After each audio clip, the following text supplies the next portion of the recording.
Over the last few months, there has been a lot of talk and anticipation about the upcoming Microsoft Flight Simulator 2020.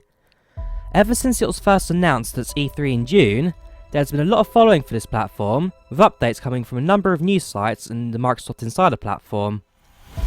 Last weekend, I had the opportunity to fly the all-new simulator at X019 in London, and speaking to the developers at the event, I thought it would now be a good chance to kind of sit down and talk about how I feel about the upcoming flight simulator. But before I start, it is noted that none of the footage shown in this video is recorded from myself, but instead sourced from either Microsoft Flight Simulator's Insider platform or the recent Cities video by IGN. I have links to these down in the description for you, as well as credited each on screen. Now, before we even start talking about 2020, I think it's worth going back a little bit into the history of the platform and where things have gone.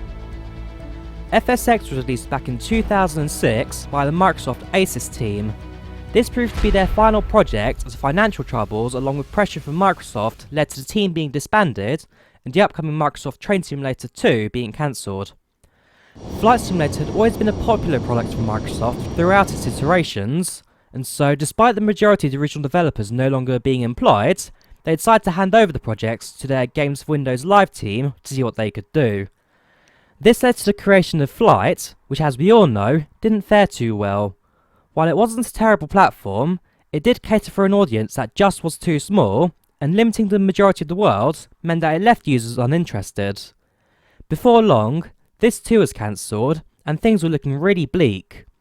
Microsoft eventually then sold the licensing for Enterprise Simulation Platform, or ESP, to both Lockheed Martin for the development of P3D, and Dovetail Games for the entertainment license developed Flight Sim World, and that was seemingly that for the once thriving platform. At E3 2019, about midway through the show, an all-new trailer showed for a game that nobody was expecting. It started showcasing different scenes from mountains to coastlines, and a lot of detailing around that. Everything looked crisp and clean. New York City was absolutely full of life. Then came the hangar shot.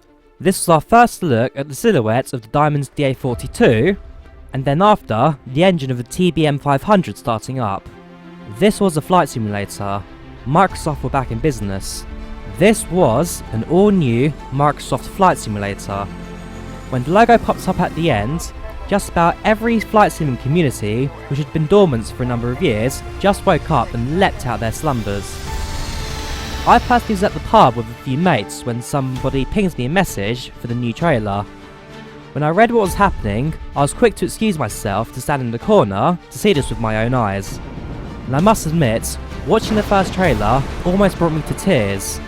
The simulator as it looked in the initial showcase was fantastic. The colours, the world, the scenery, the aircrafts. The first announcements of our commercial jet as well, the A320neo, it was all just coming together. This was the platform that had carried me for over 10 years. As regular viewers of my channel will know that I had stopped playing FSX just under a year beforehand when I took the plunge to fly on X-Plane exclusively. This simulator was making a massive comeback and bigger than anything we could have ever imagined. Microsoft had always been giants when it came to simulation, so watching this all-new platform with some of the most up-to-date technologies and libraries available really made for a shocker, as again, nobody had been expecting this. With Xbox Game Even Pass. now when I look back at the reveal trailer, it just looks fantastic at the level of detail we're getting here. Very soon after, it was announced that the platform was developed in partnership with the Sobo Studio of France and was utilising the full potential of Azure AI. Since then, there have been a number of updates through the Insider platform about how the simulator will work, speculation on when we could see a release date, and some different rounds of closed alpha testing, with screenshots and videos following to show what new updates there were within the world. As more developments went in, you could see that each set of screenshots and videos looked so much better than the last, as there was more refinements that was put into the default world environments.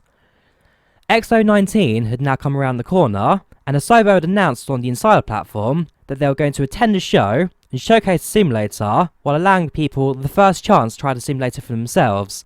I was very quick to book tickets for this one, and was very ready to get my hands on what looks like the future of flight simulation.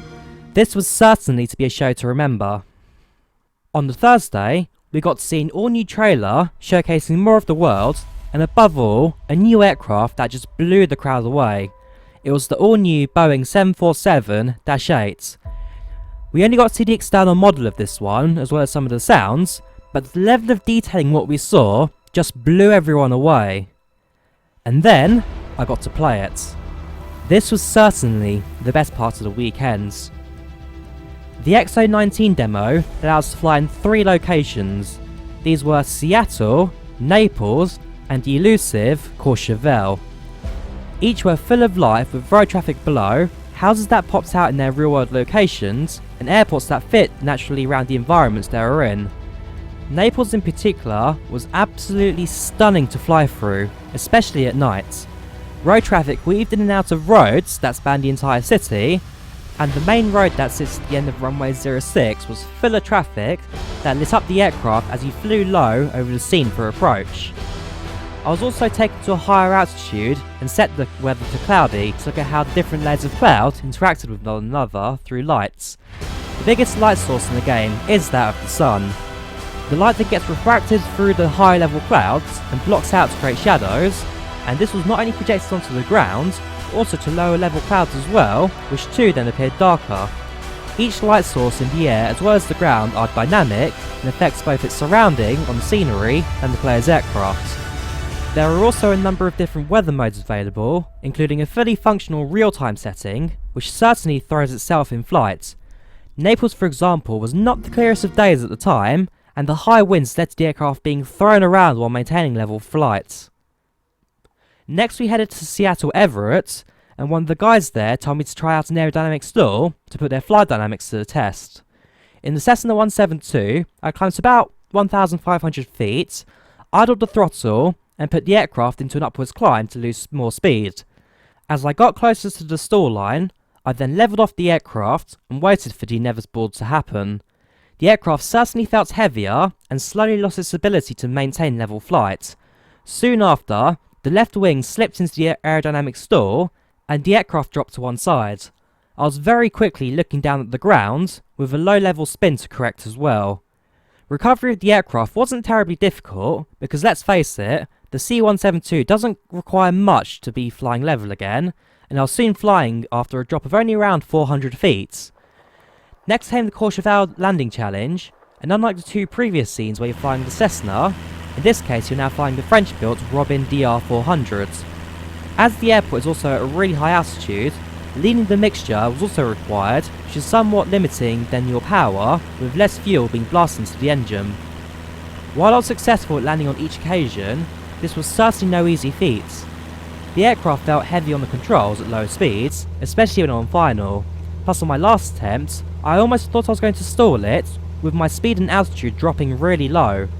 I did manage to score average points on each run, but it certainly felt like a challenge with the goal that I'd achieved. The airport also looks fantastic, with the runway shaped exactly as it was in real life. FSX and previous Microsoft flight simulators never managed to introduce curved non-flat runways, and so this time we now had contoured airports which followed the terrain around it, and therefore with Courchevel, seeing the affectionately named rollercoaster runway, which in Sim was refreshing. Overall, getting my hands on Microsoft Flight Simulator was exhilarating. The world looks fantastic. The scenery out the blocks just blows everything away into a new perspective. Before, what was a limitation due to the scale of the world was slowly seeing improvements in Laminar's use of OpenStreetMap data in X-Plane, but now completely redone in a new scale, with Microsoft and Asobo here importing data directly from Bing Maps. I know that there are a lot of talks of VR being enabled in 2020, and I know for a fact that Asobo have worked loads on HoloLens for Microsoft, so once this comes into fruition, I'm certain that this will change the way we fly, and for the better. It is also worth talking about the spec as well. While I couldn't get the full tech that was being used, I do know that this was a top-end gaming system, and the simulator was being run at a stable 40 FPS at 4K resolution. Honeycomb had provided yokes for the event, which ran with no issues at all, and Cytec throttles were used with some rather heavy-duty full metal rodder pedals. Speaking to Martial, he also explained to me that everything on show could be purchased by the average person, and nothing we saw or used was experimental to enhance the gameplay in any way at all. Now don't get me wrong, not every piece of software is perfect. and there were certainly two small issues that I did spot on this playthrough. Firstly, the AI cars didn't quite drive on the roads, but instead floated a metre or two above them. Parts of the ground scenery had also artefacted, where the world map didn't quite mould around the scenery right. The guys at Asobo who were standing with me, however, were quick to note that this issue was known and being fixed on as the game was further into development, and this was more of an alignment issue rather than anything game breaking. In my interview with Martial Bossard, he also explains that they were actively working with Bing Maps and the Azure databases to ensure that, come release, we'll have a great experience with nothing really major going wrong. There were also some micro stuff as well that the simulator suffered from, but these were very few and very far in between. Don't forget again that this is the simulator being run at a generally solid 40 FPS at 4K resolution, and so optimization works will definitely be on the way to get even more performance out of what we already have. I also run a 1080p monitor, meaning that with less detail to render, I'll likely even see a better performance on my system than what I saw at the show. The Asobo guys were also very proactive to point out any of these bugs before I even commented on them, meaning that they're very much aware of what problems they do face and what solutions lie ahead.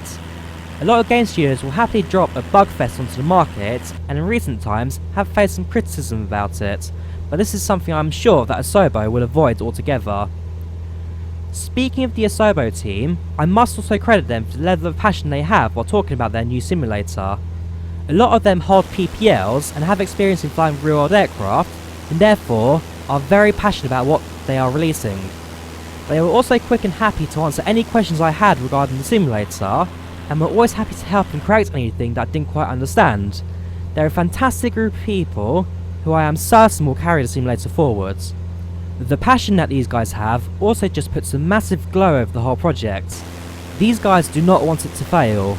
No developer wants their software to fail, but you could easily see the bonds that these guys were having while pushing this new simulator out to the crowds, and anyone who attended the festival could also feel the energy coming off of them.